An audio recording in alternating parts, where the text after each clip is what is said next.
तर सरकार स्थापन करण्यासाठी महायुतीला अपक्षांची गरज पडणार नाही असं गुलाबराव पाटील म्हणतात। गुलाबराव पाटील यांचा पराभव होणार असं प्रत्युत्तर यावर संजय राऊतांनी दिलंय। सरकार स्थापन करण्यासाठी गुलाबराव पाटलांचीच गरज पडणार नाही असं राऊत म्हणाले।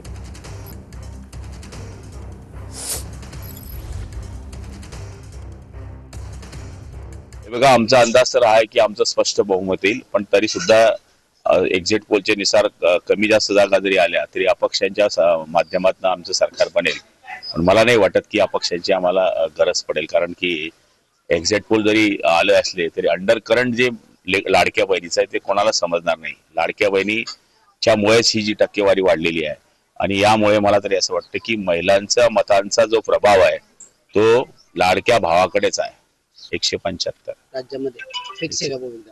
फिक्स म्हणतात की अपक्षांची गरज नाही। कोणते गुलाबराव पाटील म्हणतात की अपक्षांची गरज नाही। कोणते गुलाबराव पाटील बघा, तिथे गुलाबराव देवकर जिंकून येत आहेत, त्याच्यामुळे त्यांचीच गरज पडणार नाही। जळगाव ग्रामीणमध्ये माझ्या माहितीनुसार राष्ट्रवादी काँग्रेसची तुतारी वाजते आहे, महाविकास आघाडीची, आणि गुलाबराव देवकर तिथे निवडून येत आहेत।